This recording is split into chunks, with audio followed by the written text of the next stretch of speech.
40% of kids saying they hate school. We have to find a way in education to bring those kids to school. We got to figure out a way to make them enjoy it, at least just for a little bit. What we're trying to do is teach kids how to learn. Some kids have never had success in school. You put them in front of a video game, they find success. Now I have a voice. Now people are listening to me. I think people think we're teaching video games. Right. And that is absolutely not what we're doing. You can bring this into a building with your teachers, and it's innovative to where the students are going to be a part of something that is just bigger than them. Through gaming concepts, I really feel like I have even a stronger connection with students than I've had in the past 10 years of teaching. All right. Good morning, everyone. Welcome to the Gaming Concepts Podcast. I am Michael Russell. I'm joined by my co-host, Dr. Kristen Kraft and Mr. Trevor Gertzen, and our sage behind the stage, Alex Herbie, and we also have our awesome guest, Josh Ratliff, with us. Alex typically hides behind the camera, and I wanted to have him talk for a second. We've been on a hiatus for a bit here, and that was because the person who actually runs the show was not here. And That's I wanted him to share about why he's not here and maybe a little bit about the story involved in that. Oh boy. So now we're gonna put it on the record. The quick Yes. synopsis. Yeah. The quick synopsis. So I want to hear the story too. Like, this is exciting. Yeah. Well, so we just had a baby, my wife and I, and it was it's an exciting time for everybody, when you're gonna have a baby. More so for us.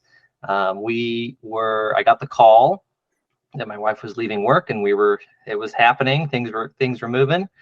And so my wife works just about 10 minutes from our house, and then she was going to come home, and we were going to rush to the hospital for the delivery. And so she calls me. She says, it's happening. We're going. Get everything ready. Throw everything in the van. We're going. And I get everything ready, and she hangs up. I'm going to call my mom. Calls her mom. She calls me back. She calls me back screaming on the phone. She's like, it's coming. She's coming. And I'm like, okay, just calm down. Just calm down. Like, she's having a bad contraction. It's okay.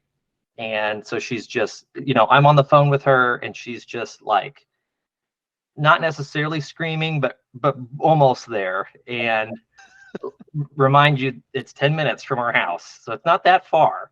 And so she's driving, and I'm trying to talk her through it, just breathe, just calm down and breathe. And so about 8 minutes into it, she finally gets into the neighborhood. She's not talking to me. She's just I'm hearing sounds, and she gets into the neighborhood, which is good because our neighborhood's off of a pretty busy street. And she's, I can't drive anymore. I can't drive anymore. You have to come get me. And so I'm like, okay, I run in the van, I drive. One of our neighbors is backing out of their driveway. I just drive around them in the street on the other side, and get down there to her. And I open the door, and she's like, the baby's coming out. The baby's coming out. And so long story short, so I delivered her in the car. I was on the phone with 911. Oh, and God. They walked me through it. And it was the scariest, craziest thing of my life, obviously. Oh. And so EMS showed up, fire department showed up. Maybe I called them at noon, and the whole time I'm on the phone with the 911 dispatcher, and they were like, just stay calm, just do exactly what I say, confirm that you've done the steps that I'm doing, or I'm telling you. And I was like, okay. And so in the midst of that, I can't imagine, I'm so glad about this, but my phone, I set it down because she's trying to talk to me, and I need both hands because I'm facilitating the baby coming out. And it hangs up because the phone slides up underneath my wife, who's in the seat. So it's like underneath her, hangs up. And I'm like, I'm not hearing anything from this dispatcher for like what seems like forever, but it was probably 30 seconds. But luckily they call back, and I'm like, who's calling me from Buckner, Missouri? Like, I almost didn't answer it because I didn't know who it was, but luckily I answered it. It was the dispatcher calling back. But so EMS was there 10 minutes later. I had the baby out. We tied the cord, and we're just chilling, waiting for the EMS to show up. And so the funniest part, not the funniest part, but my wife was slightly embarrassed about it, but 3 of our close neighbors happened to be walking. That's the way to the park is the street we were on. So happened to be walking by and noticed that we were there with the ambulance and the fire trucks. And Wow. so Good morning. so Just delivering a baby. Just Good just morning. having a baby. a normal day in the neighborhood. Unbelievable. And it was Yeah. all in a Tesla, which even makes Yeah. it a little My more poor entertaining. Tesla, yeah. Is your Look, Tesla poor back to Tesla. normal? Seats came really clean. So Good. Vinyl seats. So that was, or leather seats, Leather- probably. leather. Leather Yeah. seats. Yeah. Yes. Yeah. Thank That's you, incredible. Elon. Yeah. I mean, So so you have there's to have a delivered a baby on your resume to even qualify to work here now. I mean, we've got pretty Oh, high standards, no. so but no. Wow. Did they ever figure out which state she was born in? This is a longer conversation, so just yes or no. they did. Yeah, they're going to count it for Kansas. So Okay. weirdly, real quick, Awesome. I know we're a little bit past time here, but weirdly enough, there are some conflicting laws between Kansas and Missouri about where she was born. So she was born in the car, but because she was removed from the car and taken to Missouri, that means she's a Missouri baby. But Missouri law states that because she was removed from the car, she's a Kansas baby because she was born in the car. And so both states' laws conflict. And so we had to have a special resolution that's like stapled to the birth certificate that says, pursuant to something, something, something, this agrees to relinquish something. It's a crazy letter. So Well, I would definitely prefer to be known as born in Kansas versus Missouri. Than just she's a Kansas baby. I would not want to be known as a Missouri baby. Well, so- especially since she was Kansas. born in Kansas. Yeah. no. Born Yeah. in Kansas. It seems pretty simple, but Yeah. Wow. So How So, cool. there you go. anyway, amazing story. I just wanted to. We haven't had a chance to talk to Alex about this on the podcast yet, and I thought it'd be a great chance to do that. So, Yeah, that's Right. awesome. so But okay, now- we'll now let you to go back. EdTech. Oh, go ahead. I'll let you go back to hiding again, and we'll, All right. we'll see Yeah. you later in the show. So, All right. Have a great show, guys. thanks, Dr. See you, Kraft. What Herbie. have you been up to? Well, not a lot. Did my son's promposal last night, because that's a thing now, is Nice. what happened to just waiting until you're asked to be married. But we went totally old school. We were trying to think of different things to do, and of course this is like, I like to be creative and everything. So I have a Mustang convertible. And I thought, well, surely we can do something fun with the car. So I started researching different things to do. And of course, I'm like, surely some high school senior had a Mustang and used his car to ask somebody to prom. And yes, I was right. There were a couple of them. So we found a cute sign that has something to do with I can't afford Ford. And we did the Ford symbol and, to miss this opportunity so I Mustang you, I must ask you to prom. And so we had him on the back, as in a parade. And then I had him holding the sign up like this, above his head. And I played the In Your Eyes from Say Anything. We went old school. And so he was out there with the, with the ghetto blaster or the boom box or whatever you want to call it from the Nice. day. And Very it nice. was slick. It was slick. So What happened just hey in the hallway. Right. Hey, Hey, no problem. Yep. do you know I was never asked to prom ever? Really? I was never asked to any dances. That's interesting. Nope. I had a boyfriend who I kind of went with him, to one, but I never got asked to prom. And then I took my college boyfriend my senior year. So you asked him. Yeah. Yeah. See, you didn't give him a chance. You didn't give him a Yeah. chance. I was with a girl who did not go to my school. She went to El Dorado, and in the yearbook picture, they tagged her as the right person and tagged me as one of my friends. Super. And I was like, how do you even do that? This Right. girl doesn't even go to school here, and you know her name, but You know her don't name, my but you know name. me. I've been Yeah. here my whole life. Yeah. That's pretty much my entire high school career. And they're wrapped You up. did not in- even exist, Oh, and it's man. perfectly fine. Trevor, what's going on with you? And then we'll jump to Josh and see what he's up to. Well, I don't have any great prom stories or anything. This is rural Nebraska. You just kind of hey, you want to go to prom? Okay, let's do this. I'll pick you up. That was kind of my experience. Although I will say, my senior year, when my girlfriend showed up for prom, my mom asked, "Hey, can I help you do your hair? It doesn't look like you've done it yet." and she had spent like hours doing her hair, and it was kind of crazy. It's kind of crazy looking, but that did not go over well at all. Oh, First that thing my is mom the says when the girl greatest walks in is, story. "Hey, can I help you do your hair? Doesn't look like you've done Oh it yet." boy, Can I fix that? Oh, mother. Oh. I love my this mom. is not going to go It well. just Yeah. came out. It just came out. So, no, it's been a good couple weeks. The highlights for me, I've had opportunity to go to some school board meetings, and really educate school boards on what esports is all about, and that's the coolest part. Best part for me was this last week. I was helping a small rural district in Kansas here. And when I got there, there's a young man that was also going to do a presentation about why esports means something to him as a student. He's a junior. And as I talked to him, I'm like, do you want to do the presentation with me? He's like, oh, that would be so cool.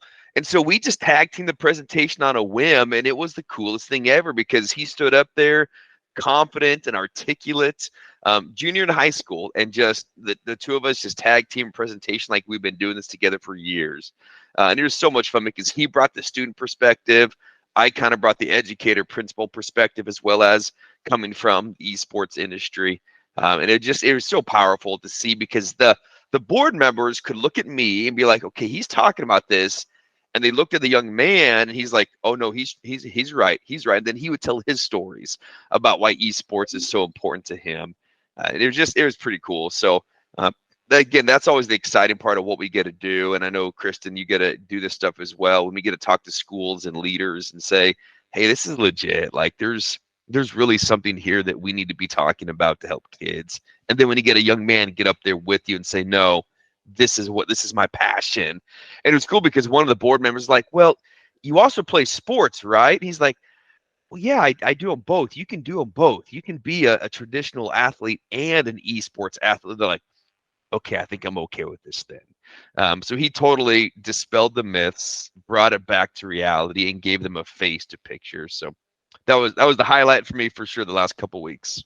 Yeah, kids are the best. They're the best to go to board meeting and talk about how this impacts themselves. So yes.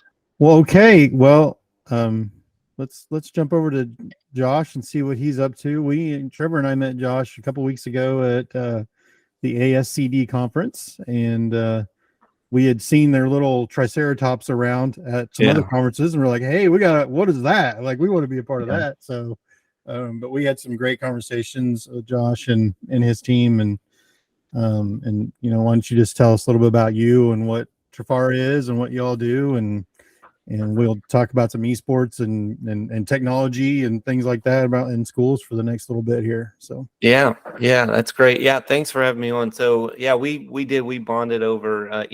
When you work a lot of trade shows, you end up kind of making buddies with the booths around you and whoever else is close by. And so we had a lot of really interesting talk about the work that you guys are doing, how it relates to me. And then of course, anytime I'm ever in close proximity to someone who has recently completed a dissertation, then obviously like that's what we're going to stand around and talk about that for a little while. So I've been in the thick of it for a little while. And so I started back on Monday. Our terms work like we have 10 weeks on and 2 weeks off. And so I just came off a 2-week hiatus and it felt so good. And then school, all 3 classes opened on Monday. And I have been, it's like, I sit here, for basically like 8:30 to 4:30 or so working. And then I go take a little break and get some dinner or do whatever, maybe get a walk in if I can. And then I'm right back here until midnight, but I'm not complaining. It's part of the process. And I feel very fortunate to have these opportunities. So, but yeah, they're long days. And, so you asked about like Trafera and what we do. So let me give you a real quick, highlight of that. So traditionally, if you look back a million years ago, Trafera is a merger. So there were two ed tech companies. One was called Firefly Computers, another one called Trinity 3. And both of those companies got started in like repair and warranty work. So if you look close at our business model, you can kind of still see some of those themes are still there. So we have a big warranty program. We have like hundreds of people that work in our repair facilities in Minneapolis. And we have close to 1 million devices under warranty. So that's kind of our bread and butter, is just devices, mostly Chrome, but we do a lot of Windows and other things too. And then my job at Trafera is to lead all of our education programs. So when I started in 2019, we were selling almost exclusively to education, but we didn't have any specific educational programming, no lesson plans, no professional development, nothing like that. And so they brought me on to help lead that initiative. And now we've grown. We have a little team. There's 8 of us, educators. And all of us are former teachers, principals, tech directors, those kinds of things. And we lead professional development. We write a lesson plan, curriculum. Well, I wouldn't call it a full curriculum, but it's a suite of lesson plans. There's about 700 of them in there. We call it trails. And the whole point of trails is actually not dissimilar to what we're doing here with esports. Honestly, it's, we're integrating technology into the classrooms, and the very worst case scenario for us is to sell a bunch of technology into a school district, and then for teaching and learning to continue the same way it's been for the last 10 million years. We can do better than that. And so our goal with Trails originally was just to, let's write a couple of lessons that we feel like are a really good example of what ed tech can look like when it's done well. Yeah. And then, fast forward now a few years, and there's 700 examples of ed tech integration that we feel like is done well, that all, we use the SAMR model. So we try to shoot for the highest order of technology integration. And then we also use a model to help guarantee that we're fostering collaboration, which actually, Mike, I'm sure we're going to get a chance to talk about this, but this idea of fostering collaboration is what I love about what your approach to esports is. It's not that isolated scenario that you might think about stereotypically with a gamer, someone that locks themselves away and just plays in the basement and doesn't socialize with anybody. I love that you guys have a better angle on that. And that's one of the cornerstones of Trails, is that as we're writing these lesson plans that integrate technology, they're also going to leverage collaboration in a very high order that has shared products and joint reasoning, that kind of thing. Yes. Well, so as you talk about, and one of the things I was kind of excited to learn more about what you guys do and about your work with esports is as you grow and you coming from education into the ed tech space, how have you just individually seen things grow and change and adjust, and where do you hope to see things go with the esports space specifically? Because you kind of mentioned that's a little bit of a new specific area. I mean, you guys have your professional development, but how do you see things growing in the esports space for you guys? That I tend to think that these big paradigm shifts happen, and it's almost like I see them happening in three phases. Yeah. So this first thing that normally happens is a problem is identified, and then almost immediately after that, you start to see these solutions that rush in, very soon after. Everyone's popping up with a solution for this and that. And then we stay in that phase 2 for a very long time, until sometimes years or decades later, we can reflect on that and say, you know what, I can finally, after all this time, define what it means to be successful here. But you go through this phase 2 and a very long time where you're just spinning your wheels trying to figure it out. And that 3-phase model works in esports, but I've seen it work in so many. You can apply that concept to almost anything. Yeah. I sometimes think about the ed tech movement that started in the early 90s. What happened was businesses exploded. Everyone's doing business through technology. And then we identify that problem. There's phase 1. Immediately after that, everyone's rushing in with ed tech solutions. Yep. And they say, wait, we have to do ed tech in school. We got to be better about this. And we're doing that for years upon years upon years. We're integrating technology, but no one during that time can ever say, I wonder if we're doing a good job. Yeah. Right. What does it mean to do this well? And so that's like SAMR comes in. Exactly. That really helped kind of define what this really means. Yeah. Yeah. I think it was Ruben Pantador. I think it was like 2010 that he wrote that. So you got to think from the early 90s until 2010, we're all just trying to figure it out. And so I think I'm bringing that up because I think that esports is in some ways it's in that phase two, and so I like, what you guys are doing here is you're attempting to close down that gap between the start of phase two and that defined success by saying, look, let's identify some places where esports are going well and see if we can develop that into a framework or some universally accepted definition of success to say this is what it looks like when it's done well, so that we're not all out here just guessing. And so, yeah, I think that's where we are. I know for sure that's where we are as a company. Yeah. Do you think go ahead. No, I was gonna say, like, because we've seen some just shifts in even the last 6 months to a year. I mean, just kind of the financial piece. Do you think that's kind of what's happening with the financial shifts, and how funding has been going within the ed tech world and companies that are not able to survive? Do you think that's kind of part of the leveling out? Hey, really quick, before we answer that financial question, can we go back just for the listeners to talk about what SAMR is? Yeah. I think, because some educators I think know, but can anybody kind of explain that really well? Because I have it in my head, but I'd have to look it up again. Yeah. Do you want me to do that, Trevor? Or? Yeah. Do you know how can you explain it? Tag team. Yeah, yeah, tag team. I'd have to look at it, so I'm pulling it up. The SAMR model is a measuring stick by which we can measure the effectiveness of technology integration into a learning experience. So SAMR is an acronym, so it's really easy to commit to memory. It's S is substitution, A is augmentation, M is modification, and R is redefinition. And so our natural and I think of like a tiering of how complex something gets. So like I used to tell my teachers, just because you're having a kid type something doesn't necessarily that doesn't fundamentally change what's happening. They're still putting their thoughts down. There's a substitution. There you go, Kristen. There's a substitution of what's taking place. You can write it, you can type it, a substitution of it.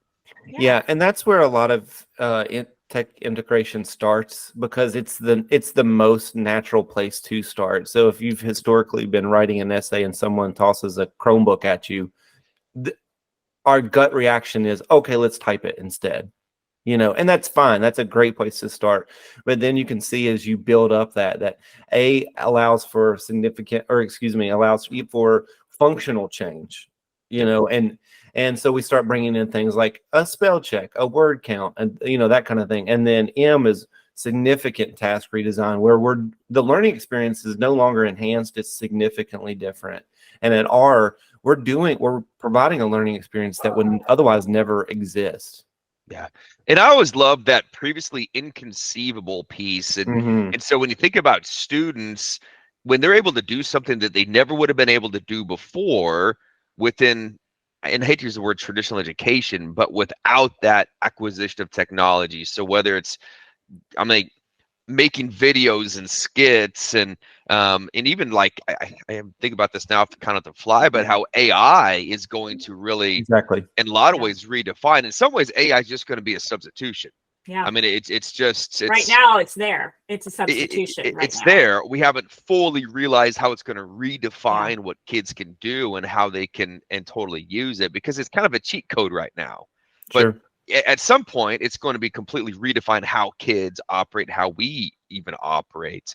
And so I appreciate you bringing that up, because this is one of those things that, like, you kind of know it's there, but unless you really process through how it's being used, you don't always recognize the significance of what's taking place. And especially it applies to the esports space as well. So I appreciate you bringing that in here, Josh. Yeah, gaming concepts is the R. It's a redefinition. It is for sure. Just a little shameless plug. Okay, go ahead, Josh. Sorry. No, I was going to say, I think we're in that phase 2 area in a lot of ways right now. You guys mentioned AI, and I think we're there with AI as well. We know we should be integrating it, but no one's really defined success there yet. Esports is maybe, but not to the same extent. I mean, we can recognize the difference between a a successful esports program and one that's just rudimentary. But I think still there's probably room for someone to come out and say, hey, here's a framework, here's a guidebook, and maybe that's an opportunity, Yeah. The direction. Yeah. Well, I have a couple of things. Like you mentioned, you kind of alluded to education's been the same for 2 million years, basically, basically. And we have a ton of educators on our team as well. So we're familiar with how all that works. But, the thing that I think we've done that's unique is we actually found something that 97% of kids do. And now we're using that, we're taking what we know they're already doing and we're just putting it in school so that we show them what they can learn from that, but also how to go out and, be good digital citizens and how to apply that in their own lives. So, the chat GPT thing is kind of, and the AI thing is kind of interesting to me, but I think in my brain where I see a lot of this going is it's going to have to be more project-based stuff. You're going to have to start doing actual hands-on learning as opposed to write an essay on blah, blah, blah, blah, blah, because I can go to ChatGPT and probably do a lot of that and it'll get me most of the way through. I might have to change a few words, but I think we're going to have to really think about education and how, I'm going to do things hands-on and apply it in my life, because it's great that I can use ChatGPT to finish my English class. But when I go out into the world and I'm going to be a welder, I'm going to be even a teacher, I need to know how to do those. I need to know how to do things and think outside the box and figure things out. So we're going to have to put kids in situations where, and that's an education piece, not a student piece. We've got to rethink how we do this. So.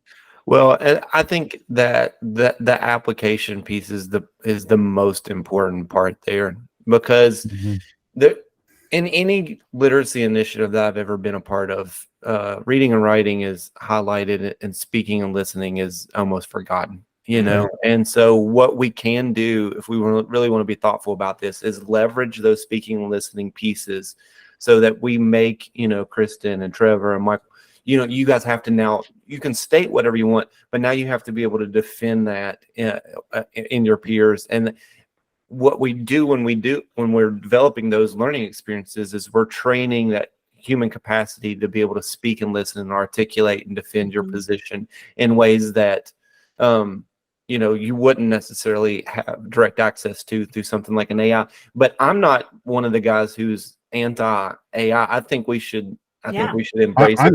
Yeah, I do too. I'm not either. I just know we got to change how we're going to do things to use it properly. So Yeah, I think it's fascinating you talked about the reading, writing, listening, and speaking piece. I mean, that is something, years ago, back in the day when I was working in a very high poverty and, high Hispanic school where we learned something called the Sheltered Instruction Operative Protocol, which is PSYOP. And they always talked about creating lessons for those kids. And you had to look at it from a reading, writing, listening, speaking piece. And then I've seen that evolve, where they try to pull that in. And I still say, though, and then I have a son that's, special ed and has visual impairment, and his reading and writing kind of sucks. I mean, it's good now, but for most of his school career, it was terrible. His writing's still terrible as far as handwriting.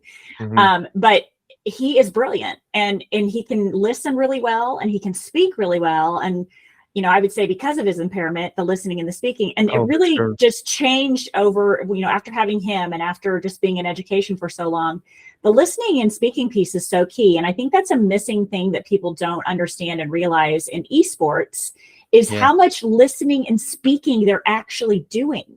They're not wasting their time looking at a screen and, taking selfies and, doing all this just scroll stuff and laughing at videos. They're more engaged, I think, than so many of our kids in school. If they're an actual gamer and, and really involved with the team aspect of it, and school is really good at reading and writing. And they have really done poorly with the listening and speaking. Like we still have teachers who combat. Well, I don't want to have to test him. I don't want to have to take the time to listen to him tell me about the test. Well, why not? What if they can tell you that? My son could spell words He'd get 2 out of 10 on a spelling test when he was younger, Right. but he could spell them for me if he said it. Exactly. I think that a properly framed and properly designed esports program should be part of our school's literacy programs. Yes. They should absolutely be part of our school's literacy initiatives. And we should be intentional about it too, not just to say, oh, they do a lot of speaking and listening, therefore I'm going to check these boxes. I think it can be part of the program. We should It's all of it. Mm-hmm. exercise that during a game or during, I don't know exactly if I'm using the right terms, but during an event or whatever, say, these are the things that I'm looking for. I want you guys. Formative checks you can do along the way. Yep. Yeah. Yeah. And Kristen, you started to go down one of the paths that I've been researching for a little while. Is it okay if I just expand on this a little bit? Yeah, we're nerdy here on this podcast. Let's go. Yeah. Well, so everything that I'm writing right now is about high levels of collaboration, and I'll go back to the same R model for just a minute, because when you say high levels of collaboration, it's kind of like saying high levels of tech integration. Like, what do you mean by that? Yeah. So we have a little framework that we use. It's 4 levels. Unfortunately, it doesn't have a fun little acronym, but it's still easy to remember. You have individual work where every child's doing their own thing. Mm-hmm. You have like a low level collaboration where it's essentially cooperation. Mm-hmm. Students are sharing resources. They're getting along. They're probably seated in a pod of 3 or 4 kids, kind of doing their own thing still. But they're still doing their own thing, but they might be sharing color pencils or sharing technology or taking turns. You'll see that a lot, like a read aloud. So that's kind of a low level. Then you have this medium level where you have a shared product or joint reasoning, but not both. So a shared product might be, okay, Kristen, you do slides 1 through 5. Trevor, you do slides 6 through 10. Then you stand and present it. Well, it's hard to argue that you don't have a shared product there, because you do, but you haven't done any joint reasoning. Not together. Yeah. Right. Yeah. It's like, I think of it as like an assembly. When you look at the end of an assembly line, you have a fully built car there. Sure. They certainly have a shared product, but I don't know that they've done any joint reasoning, because each stage is doing their own thing. Right. And then a joint reasoning, you could have that without a shared product too. I sometimes I tell this joke. I don't know. I worked at the Department of Ed for a while, and it's like we would go into these meetings and we would have a lot of joint reasoning and no shared products. You just go and everybody like stares at each other and says what they need to say and nods their head for a little while, and then you leave and nothing has happened.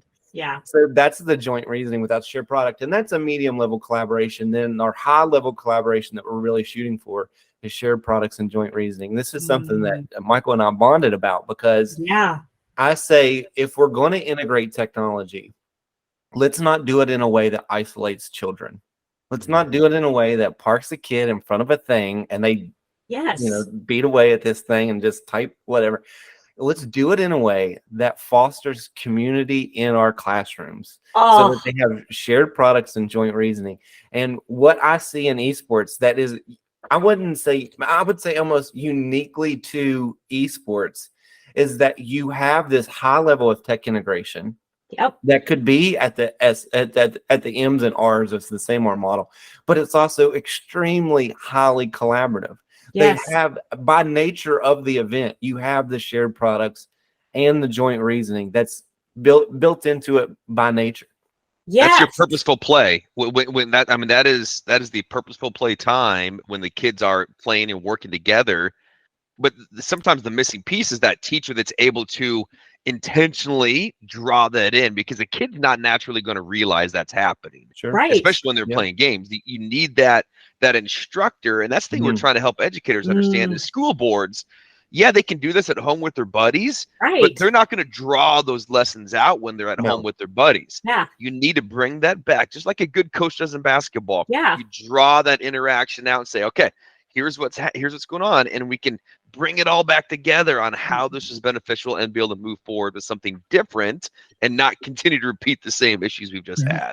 I think the other thing I would say about that is they're not able to do it in person with their buddies. And I think that's another key difference that we bring to schools, is they can do it at home with their buddies, play online. Yeah. But their buddies aren't with them.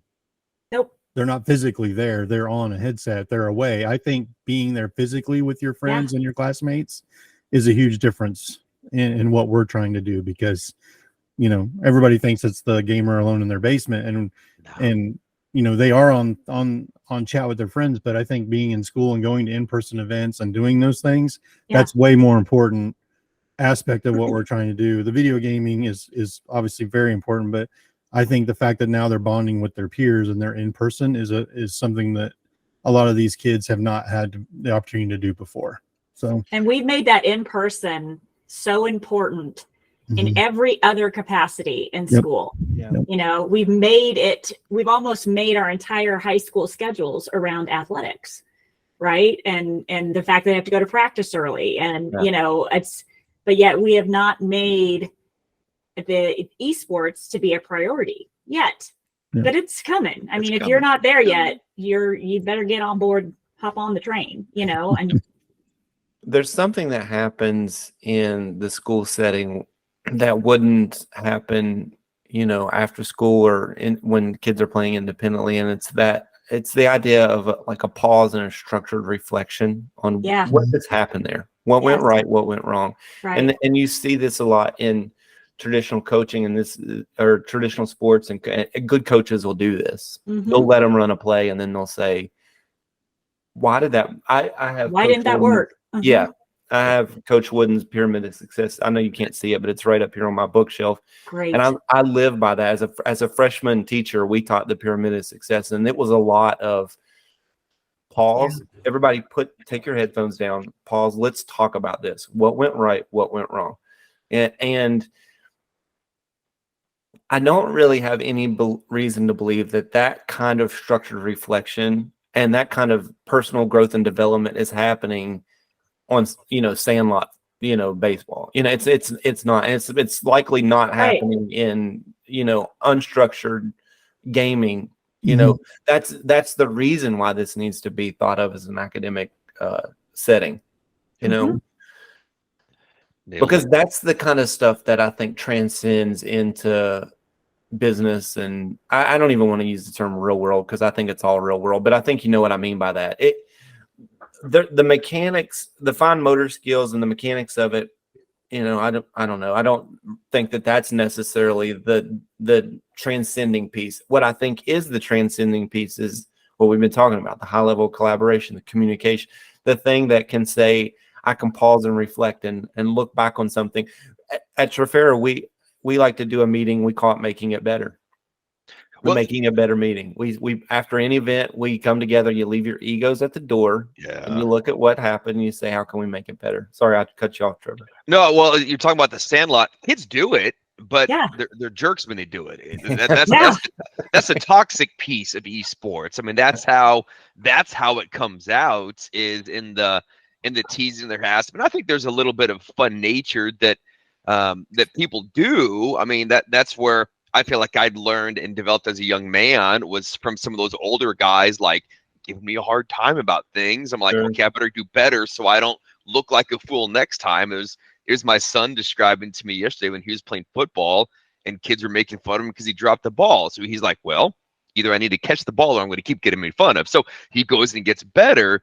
But the thing is that stuff can be so damaging if not done well. And so when you can bring that back to the school, whether you call it an after action report or come together, whatever it is, you make it productive, and it's not as harmful. And I do think kids take things deeper now than maybe we have in the past, as far as how much more you internalize it, especially if you're not getting any reinforcement. If you don't have a teacher that's able to say, okay, that happened, but here's the good things. And a teacher that's trained to coach the things that are going well.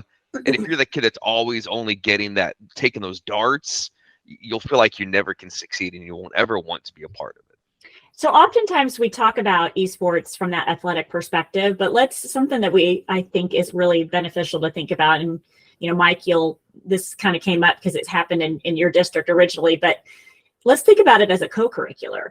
And compare it to something like a band class. So if I'm at home, I can play my musical instrument at home, and I would be by myself. I might put together a band where a couple of us play together, right? But it's when you bring in every kid who has a passion for this one instrument that they play, and you put them all together in a room, and it's structured by a teacher, and you have that reflection time, and you have all of that they're learning within that time frame. That's all transferable skills, which is exactly how you can think of esports as a co-curricular as well. They're learning all of these transferable skills, and it's no different than, say, a band class. Yeah, I agree, and there's levels to that too, Kristen. There are skillful band directors who can draw that out of their kids, and others that just want the kids to read the notes off the page. Mm-hmm. You know, and I think, I hate to keep beating the same drum here, but it's like maybe we could look at that in terms of shared products and joint reasoning too. Yeah. You know, if every child's just kind of playing the notes on the page and not listening to others and not playing off of each other, then we have a shared product. But we haven't done any joint reasoning there. But a very skilled band director is going to say, listen, it's not just about playing these notes. You have to listen. You have to listen to what's going on. You have to play in tune. You have to, in maybe a jazz ensemble where there's improvisation, you've got to be a good listener, and you've got to play along, and you're creating something together, not just I equate it to a marching band director. Yeah. More so than anything, because they're putting together that shared project. What is it that you said? It's shared product. Yeah. Shared product, joint research. That's what you're doing when you're developing a halftime show. Yeah, that's exactly right. That's exactly now right. You're taking me back to high school. There, I'm picturing my band director yelling I'm at us. still living in my band days, right? I freaking love marching bands. Man, I was a drummer, man. We just beat things and run around. So my daughter loved the band so much we got to do it in college too. So it was a good time. So, that's pretty cool. And it's K-State band, so they're really good. Awesome. So legit. The other thing that I always think about too with gaming and the band, a lot of these extracurriculars or co-curriculars is, perseverance. Josh, I don't know what you think about that, but there was a survey, and this is specific to Kansas only, but the number one trait that employers wanted was perseverance from their high school graduates, the kids coming out. And it sparks an interesting discussion amongst our group and among people we talk to, because how do you teach me perseverance in high school? Like, if that's the number one thing as a teacher I'm supposed to teach or have my kids be able to recognize that they need, how do I teach them that? Well, I'm taking a note right here, because I'll tell you, I taught algebra, mostly algebra 1, algebra 2, that kind of stuff. And what drove me insane was I would come in, and I'd say, here's what we're going to do today. It's whatever, factoring trinomials or something like that. And they'd say, oh my gosh, Mr. Ratliff, this is so hard. I'm not any good at math. I'm terrible at this. And they, they'd want to give up just like that. But it's funny though, because a game is only good if it's hard. An easy game is not interesting to anybody. And the stick-to-itness for a gamer is like, I don't care how long it takes or how many times I have to try this over and over and over. I'll do it until I get it right, until I beat this level or until I beat this game. So what is it about a game that's better the more difficult it is and the more challenging it is? But that concept doesn't necessarily apply directly to a traditional math class, where the harder it is, the more reluctant people are. And I think there's something to be learned there for the mathematics instructor like me, who's like, I just want the same kind of stick-to-itness, the same kind of grit that they have with gaming. I want that kind of stick-to-itness to apply here. And maybe there's elements of gamification. I don't know what the secret sauce there is, but I would love to be able to tap into that kind of grit and determination that I see in my esports. Go ahead, Trevor. I would say I think it's fear. I don't have fear of failure when I play video games. I don't have fear of rejection. I don't have fear of, like, when you said math, like, I flash back to like my entire educational experience of oh no, I'm sitting in Mr. and Mrs. So-and-so's class feeling like a moron again because I can't figure this problem out on the chalkboard and I'm going to look like a stinking moron. You don't have that in esports. I mean, you do to a degree, but when you're able to work through it yourself, like when I played Contra, which is one of the few games I played, I could play Contra over and over and over again, and I wasn't going to get ridiculed and feel like a moron and have to walk back from the chalkboard when I couldn't get the problem right and have the people look at me like you're an idiot. Contra, I'm just doing it again and I'm just figuring it out. So I think it's a fear of failure and fear of looking like an idiot in front of your peers. Now, back in college when I finally liked math, it's because my wife, who's brilliant, like she would sit down and we'd work through it together. And it was just the two of us, and I didn't feel like an idiot. I was like, oh, that's what's supposed to happen. I never had that experience when I was in my undergraduate work doing math. I think it's a couple of things because I really just experienced this week because I've been getting back into my StarCraft 2 because I'm an achievement hunter and I like to get all the achievements. That's part of what I do. And so I think what it is, there is some fear in it, but I think it's mastery. I can do it until I master the skill. Until I figure it out. Yeah. You got to let me do it at my own pace though, because I may not figure it out like as fast as Kristen does or Trevor does or Josh does or Alex. I don't think I can figure out how to deliver my baby in my car very fast. That would take me some time. But if called upon, I probably could do it. Yeah, figure it out.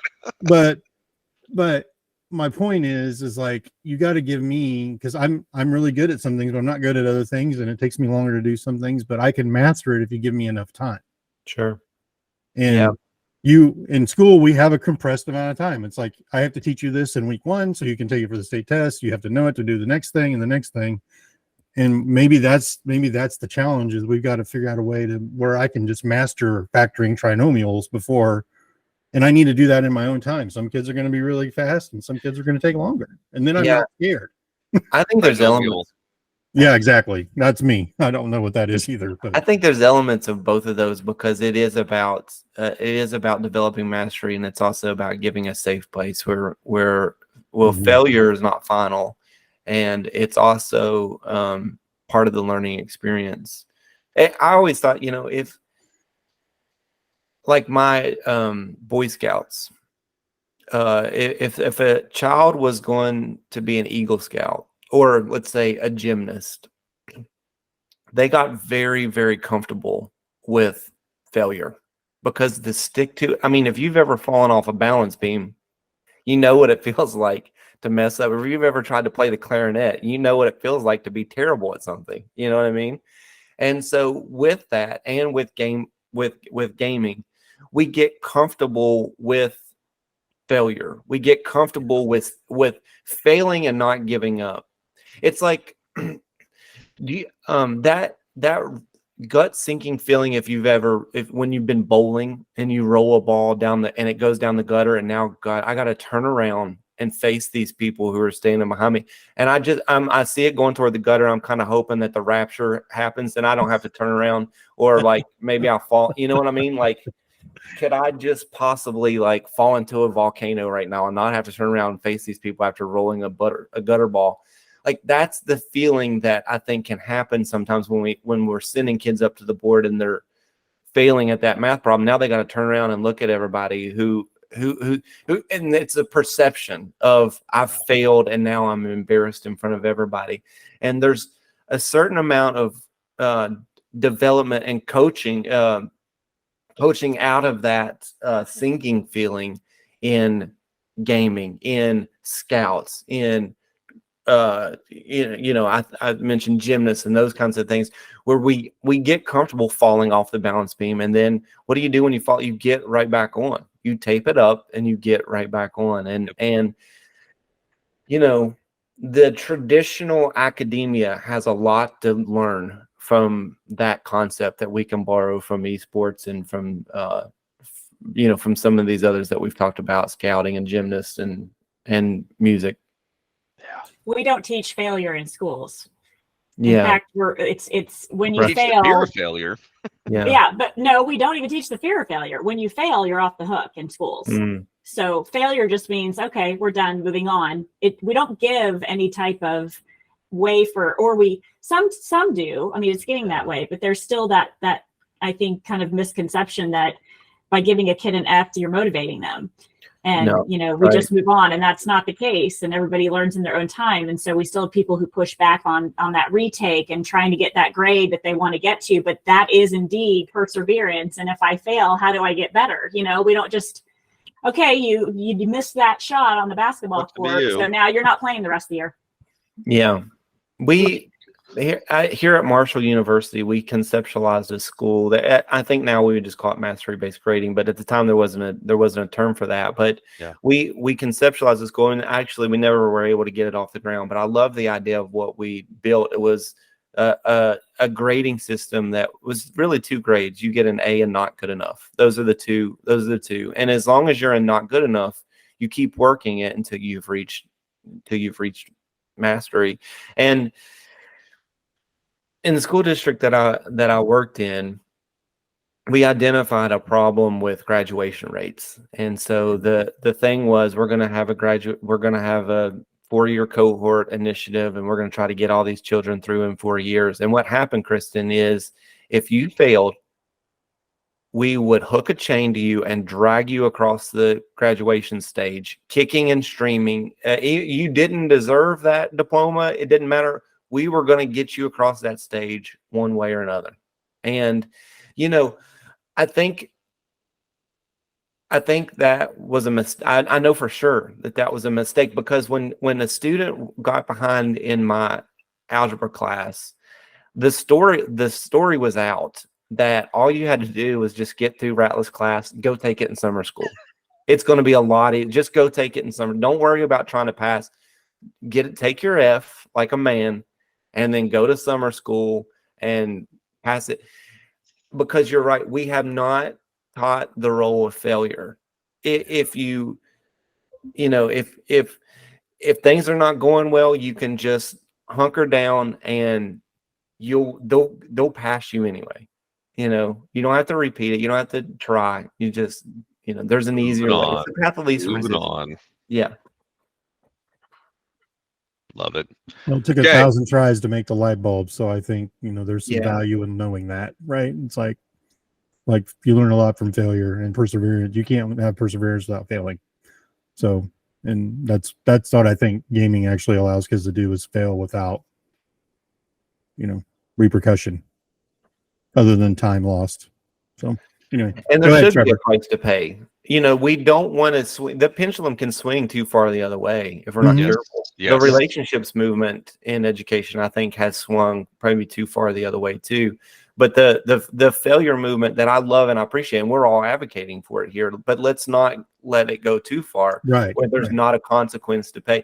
What was that saying that people used to say, like, experience is the best teacher or something like that? It should hurt a little bit. Mm-hmm. Yeah, absolutely. It should hurt a little bit, because if not, you ever had a kid you've taken outside and nothing works? You walk that kid outside the classroom, you're like, God, what's happening with you, Michael? You're better than this, and nothing works, because they're just like, well, you know what? I'll say, I'm gonna give you an F. I don't care. Give me an F. Okay, well, I'm gonna call your mom. My mom hates school as much as I do. Go ahead and call her. See if she answers the phone. She's not going to do it. We have to find some other way to motivate that child. Right.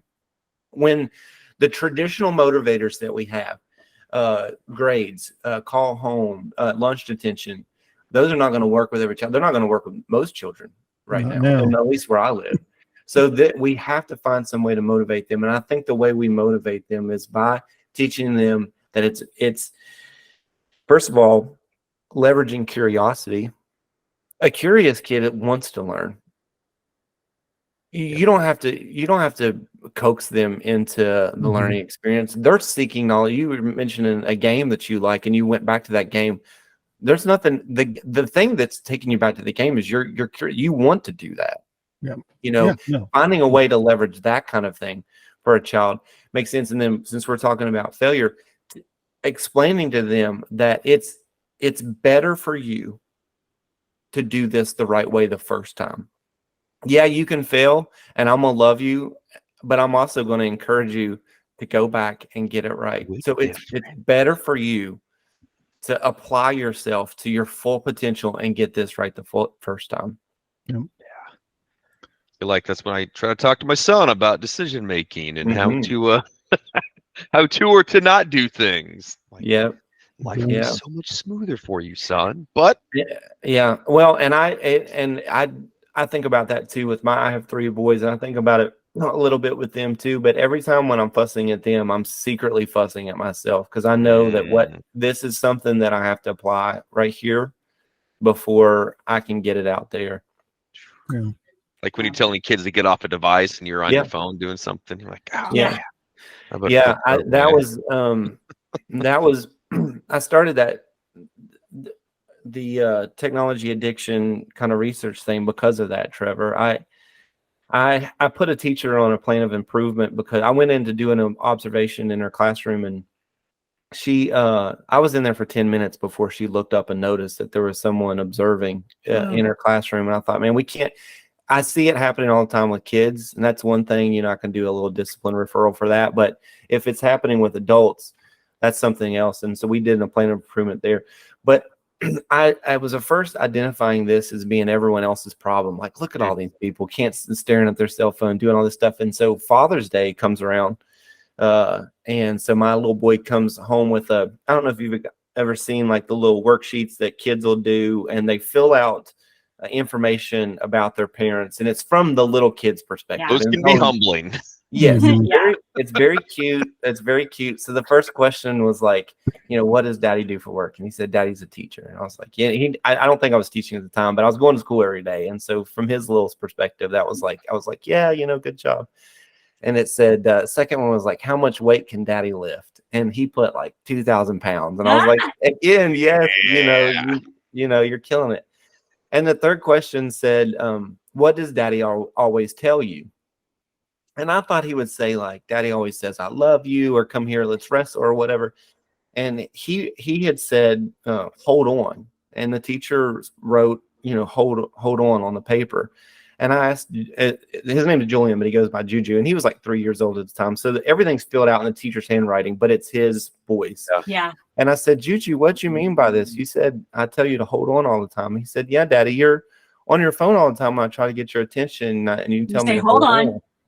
Yeah. Oh. Yeah. Yeah. And that was in 2017. Hold on. And I thought, this was obviously pre-pandemic. And I thought, man, I don't know. If I never develop mastery or expertise in anything else, that's fine. I have to get this right. I'm committed. My career is to understanding this phenomenon and making sure that I don't put in jeopardy these relationships that are important to me because I've got my nose stuck into something. You know what I mean? That'll hurt. Hold on. Yeah, that's like a post-it. I think I'm going to put up. Hold on. Yeah. Hold on. Yeah. Hold on. But we talked a minute ago about the role of failure.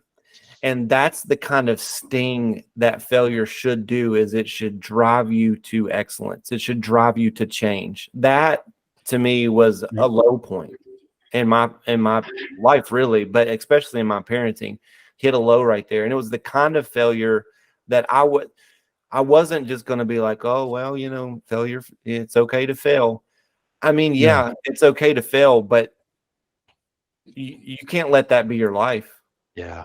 No. You can't do that. You've got to get it right. I mean, I'm talking to myself here, but I'm telling myself, you're absolutely you've got to get it right. Yeah. And finding that balance, man, that's tricky. Yeah. It is. Because you do want to make kids feel comfortable and let them know that it's okay to fail. But you also have to know that you don't have to end where you start. Got to be some boundaries. Yep. Yeah. All right. Well, we usually wrap up the podcast with a fun question, Josh. So I think Trevor has a question for all of us and then we'll grab socials and wrap up. So, so I got a book at a garage sale, and it's called Hog on Ice and Other Curious Expressions. So we always have some weird things we say, and we say them to our kids sometimes. We don't always know where they came from. So I thought it might be fun to pick one of these suckers and see if we can figure out, or if you guys know where they came from. Okay, so there's some ones that I've never heard some of these, but some of them like it's interesting. So so this one you might have heard before. To turn the tables. To turn the tables. Turn the tables. I've heard that one. Turn the tables. Have you heard this one before? Yep. Guesses on the origins of to turn the tables. I'm going to guess Shakespeare, because I think he gets credit for a lot of these things, but I don't know what the context would be. I've always just assumed that it meant, you turn the table, like you flip roles with the person who you're negotiating with or whatever. Yeah, but I assume that because it's in that book and because we're talking about it, I assume there's something a little deeper than that. I think it has something to do with like turning the tables, like I keep thinking it from a restaurant standpoint, like and so it's time to turn the tables for something new, turn the tables for something new and bring some new things in, and you're turning the tables. Yeah, I kind of went where Kristen went with like, hey, I have the mashed potatoes, so now I'm going to turn the table to get the mashed potatoes to somebody else so I can have the turkey. And, I don't know. That'd be my guess, though. You guys are all wrong. I mean, that is what it is. But so it originally, there's two different versions of where it came from. One of which is card playing. So you would turn the tables on the other guy who has a better hand than you. So when someone's not looking, turn the tables. The other goes back to the Roman days when a wife in marital disputes, the husband would turn the tables on the spouse and how easy their life was compared to his life. So they would turn the table in. If you could see it from my perspective, how difficult my life was compared to your life. So definitely will not use that version of it. Never. When speaking moving forward. So Never. There you go. So and I don't know what a hog on ice is, but you never know what you're going to find out at garage sales. So I thought that I would be love that expression, hog on ice, but I've never heard that one before. I've never heard that expression before. Well, I'm from West Virginia, so you're going to hear a lot of those. That may be, I was going to say, Josh, I went to college in Arkansas, and I've heard a lot more of these expressions when I was in Arkansas than I did up in rural Nebraska. So there's something about it. But well, hey, we do like to do to pitch socials, so it's kind of everyone real quick, kind of share where you can find one another at, and how we can keep learning from each other. So, Josh, we'll have you go last. So, Doc Russell, you can start us off. Oh, I am Russ the Teach on Twitter and Michael Russell on LinkedIn. I'm at Kristen Esports on Twitter and LinkedIn. I am Gertson_edu on the Twitters, and just Google me or search me on LinkedIn. I'm just not the hockey player. Josh, where can we find you? Yeah, I'm on LinkedIn as well. You'll probably just have to do a search. I think it's just Josh Ratliff on LinkedIn, and then on Twitter it's JRatliffEDU, and Trafera is real easy to find. We're Trafera official on everything. Awesome. Can I make a random pitch for one of the Trafera books I got? This is Tom Traferatops. Traferatops becomes like a good digital citizen, but a little different. Yeah. This was such a cool little book about basically like toxicity in gaming and how to overcome toxicity in gaming, totally from the perspective of a dinosaur. But so if any listeners out there, check out Tom Traferatops at your local Barnes and Noble if you can find it. And the ebooks are all online. So if you go to Trafera.com, there's a storybook hub, and you can find all the ebooks. And we do a voice actor does like character voices for the read alouds, and he does such a great job because all the little dinos have their own little character and personality, and him doing the voiceover it's really cute. You will all love it. Love it. Cool. That's cool. Okay, well, everybody have a great day. Yeah, have a great one. Thanks for having me. All right, bye-bye.